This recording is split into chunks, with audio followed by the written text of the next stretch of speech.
여러분, 해피고 선생입니다. 오늘 주제는 이제 됐어 라는 제목인데요.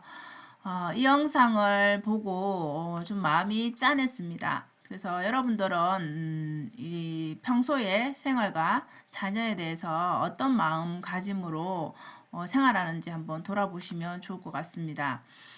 박상민 라디오에서 제가 본 내용인데요. 인간의 심리라든지, 그 다음에 환경이라든지, 그 다음에 가정교육이라든지 이런 부분에서 이것이 미치는 영향이 얼마나 큰가를 알 수 있는 것 같습니다. 자, 우선 우리가 교육이라는 것을 뭐 받게 되고 하게 되는데요. 중요한 것은 자녀는 부모를 보고 많이 배우잖아요. 거의 뭐 처음에는 학교를 가기 전까지는 부모의 거울이라 보면 되겠죠. 그래서 부모의 마음이 건강해야지 자녀도 그것을 그대로 이어받아서 건강한 마음으로 살 수 있다라는 것이죠. 그래서 우리가 돈을 많이 물려주고 좋은 것들을 물려주는 것도 좋지만은 제일 더 돈보다 더 가치 있는 것은 이 긍정적인 마인드를 물려주는 거, 유전자를 물려주는 게 돈의 가치로 매길 수 없는 그 무엇이 아닌가 싶습니다. 그래서 이론으로 어떤 뭐 교육을 하는 거라든지 알고 있는 거 그런 게 아닌 실제적으로 내가 행동해서 부모로서 행동해서 보여주는 것, 이것이 이제 상교육인 것이죠. 그래서 상담을 하러 오면은 우리가 뭐 가정에 아니면 아이가 문제가 있어서 상담을 하러 오면 대부분은 이렇게 얘기를 한다라고 합니다. 우리는 그러니까 부부는 문제가 없는데 우리 아이가 문제가 있다 이런 식으로 말을 한다라는 것이죠. 근데 실제적으로 그 부모를 따라서 배우고 그 환경 속에 있기 때문에 부모가 문제가 없는 것이 아님에도 불구하고 대부분은 그렇게 얘기한다라고 합니다. 그래서 정작 아이만 치료를 원하는 부모들이 많다라고 합니다. 그런데 이렇게는 치료가 이루어지지 못한다라고 하고요. 그래서 결국은 부모가 먼저 상담을 받고 그 다음에 아이와 부모가 같이 치료를 하는 케이스가 대부분이라고 합니다. 결국 이런 아이들은 환경 그 변화에 따라서 일단 우울한 마음이 굉장히 많이 들겠죠. 그래서 우울한 마음 자체가 문제가 되는 게 뭐 어른도 마찬가지겠지만 창의력도 한창 공부를 하고 활동을 해야 되는 그 나이에 창의력도 감소가 되고 응용력도 감소가 되고 그리고 마음이 여러분 편해야지 뭔가를 잘할 수 있고 즐겁게 할 수 있잖아요. 그런데 공부 자체로도 스트레스 받고 힘들 수 있는데 마음조차 불편하니까 공부가 당연히 힘들고 재미가 없겠죠. 그래서 이 공부를 나는 다 지원을 해주는데 왜 공부를 못해라고 할 수 있는데 정작 아이 마음은 들여다보지 않는 것이죠. 그래서 이 교육도 내가 원해서 하는 게 있고 아니면 뭐 주입하는 내가 원해서 배우려고 하는 의지도 있고 주입받아서 되는 뭐 교육도 있겠죠. 그래서 좀 더 부모가 아이의 마음을 좀 더 읽어주면 좋지 않겠나라는 생각이 듭니다.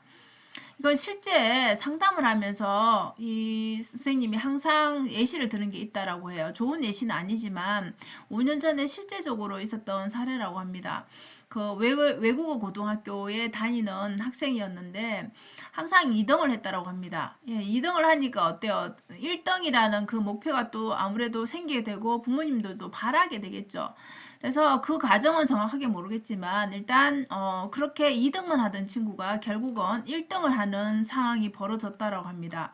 근데 전교 1등을 해서 뭐 얼마나 많이 기뻐해야 됩니까? 그런데 그 전교 1등을 한 날 이 친구는 방에서 이렇게 유수를 쏘고 바로 뛰어내려서 생을 마감했다고 합니다. 그래서 그때 남긴 말이 이제 됐어라는 이 물음표라고 합니다. 여러분 이 말을 듣는 순간 저는 너무 마음이 아팠습니다. 자, 이 목표는 1등이라는 목표는 부모의 목표인 것이죠. 아이가 이것을 1등을 성취했다라면 본인이 원하는 거였다면 얼마나 기뻤겠습니까? 그리고 본인이 원하는 거였으면 그 단계를 밟아가는 그 실패의 과정도 크게 이렇게 좌절하지 않았을 텐데 부모는 계속 1등만을 강요를 하고 계속 더 나은 것을 바라니까 아이는 숨이 막히겠죠. 그래서 더 1등을 했다 해도 그 다음이 또 문제이겠죠. 그것을 유지를 해야 될 것이고 1등을 더 벗어나서 더 위에 뭔가를 또 원하는 부모가 있을 것이고, 그래서 그 답답함에 결국은 생을 마감했다라는 그 얘기를 듣는 순간 사실 우리 아이만큼 소중한 게 없잖아요. 그래서 좀 이 부분들을 생각하고 아이들의 입장에서 한번 생각해보는 부모가, 이거는 부모뿐만 아니라 배우자도 마찬가지, 인간관계에서도 모든 것들이 상대방의 관점에서 한번 생각해보는 자세가 필요하지 않나 싶습니다. 그래서 좋은 부모는 여러분, 한 문장으로 설명할 수 있는 게 이것입니다. 행복한 부모가 좋은 부모다. 그러니까 행복한 모습을 보여야지 어때? 우리 아이들이 결혼을 하면 자식을 가지면 나도 이렇게 살아야 되겠다라는 그런 마음을 먹겠죠. 그죠? 그래서 이런 모습을 보여주는 것 자체가 그냥 상교육인 것이죠. 근데 최악의 말을 참 우리는 많이 하는 것 같습니다. 내가 너를 위해서 너를 위해서 내가 어떻게 헌신을 했는데, 어떻게 키웠는데, 뭐 이런 말들 많이 하죠. 그죠? 그런데 그게 최악의 말이라고 합니다. 그래서 내가 이만큼 희생하고 해줬는데 나는 정작 부모님한테, 할머니 할아버지한테 못 받았지만 너한테만큼은 최선을 다해서 해줬는데 그래서 넌 뭐가 부족해? 그래서 왜 못해? 이런 말들 할 수 있겠죠. 근데 이 말은 사실은 아이의 잘못은 아니거든요. 뭐 부모가 못 받았다 하면 할머니 할아버지 네, 그 세대의 문제인 것이 자식의 문제는 솔직히 아니잖아요. 그런데 우리는 거기에 그런 말들을 한다라는 것이죠. 그래서 뭐가 부족하나라고 묻는데, 부족한 거는 돈이 아니라 사랑, 행복, 즐거움이라는 이런 것들을 심어줄 필요가 있는데 우리는 너무 본인이 부족했던 거를 자식에게 강요를 하는 또 그런 부분이 있지 않나 싶습니다. 저도 이 부분을 보고 대학생 아들 딸이지만 그래도 지난 시간을 한번 돌아보면서 나도 좀 부족한 부분이 많았던 부모이구나라는 그런 생각을 하게 됐습니다.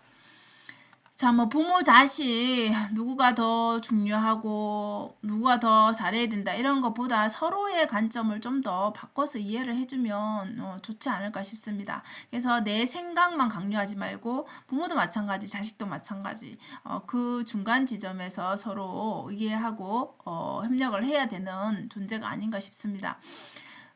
어릴 때 우리가 임신을 했을 때 아이가 뱃속에 있을 때 이 탯줄로 통해서 영양분만 받는 게 아니라 이 부모, 엄마의 그 감정까지도 공유를 하기 때문에 임신을 한 상태에서 여러분 만약에 엄마가 되게 불안한 상태였다. 되게 불행함을 느끼는 그런 감정을 계속 우울한 감을 가지고 있었다라면 그 엄마의 그 우울한 핵심이 이 감정이 아이에게 그대로 전해지는 거죠.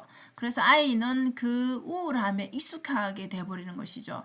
그래서 아이가 이 부모를 보고 학습하고 이미 그 태출을 통해서도 감정이 공유가 됐듯이 부모의 처음 말을 못할 때는 부모의 표정을 보고 알 수가 있는 거잖아요. 그 다음에 말을 배우고 행동을 배우게 되고 그것이 결국 학습이 돼서 그 아이의 모습으로 되는 것이죠. 그죠? 그래서 아이가 크는 단계에 뭐 19세 아직 대학교 가기 전까지는 부모의 책임하에 키우는 거기 때문에 부모 잘 못 큰다라는 뭐 잘못을 한다 이런 관점들이 다 부모의 책임이라면 이제 뭐 20세부터는 아무래도 성인이라고 보기 때문에 이때는 선천적으로 어떻게 이런 유전적으로 이런 것이 타고났더라도 이런 뭐 불편함이 있더라도 이런 부족함이 있더라도 20세부터는 이제 본인이 개척하면서 살아야 되겠죠. 성인부터는. 그래서 우리가 쉽게 이런 말들을 많이 하잖아요. 넌 누굴 닮았어? 아빠 닮았다. 엄마 닮았다. 이런 말들 많이 하죠. 사실은 부모님 닮은 게 맞습니다. 그래서 저도 가끔 보면은 저를 닮은 부분이 있고 남편을 닮은 부분들이 보이거든요.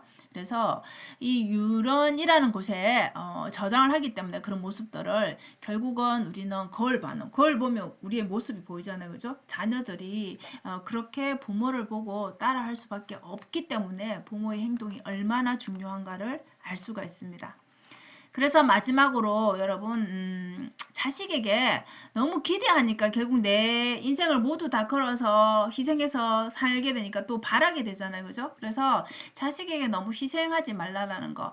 뭐 어느 정도 기본은 해야 되겠지만 부모로서 그 희생의 대가로 내가 너를 어떻게 키웠는데 하면서 화를 낼 수도 있고 협박을 할 수도 있고 또 대가를 바랄 수도 있는 거죠. 근데 우리가 부모에게 받아서 또 이렇게 살았듯이 내리사랑이라고 하잖아요. 그래서 그런 마음을 갖지 않기 위해서는 자기 인생을 사는 거, 부모든 자식이든 각자 자기 인생을 스스로 살 수 있는 거, 이게 굉장히 중요한 것 같습니다.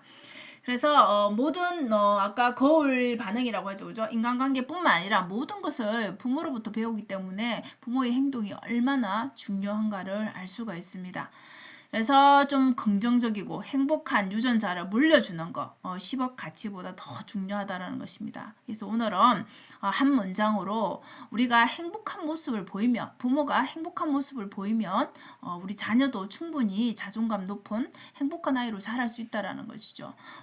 아까 앞에서 말한 그런 불행한 사건이 올 리는 없겠죠. 그러면 그렇기 때문에 여러분 자녀를 대할 때 이거는 뭐 자녀뿐만 아니라 모든 인간관계에서 내가 행복하면 옆에 사람에게도 그 행복이 전염이 되죠. 그래서 하루를 행복하게 사는 거, 하루를 즐겁게 살고 긍정적으로 사는 거, 이것이 최고 자녀들에게 줄 수 있는 최고의 긍정적인 유전자를 줄 수 있는 게 10억보다 더 가치 있는 유산이 아닐까 싶습니다.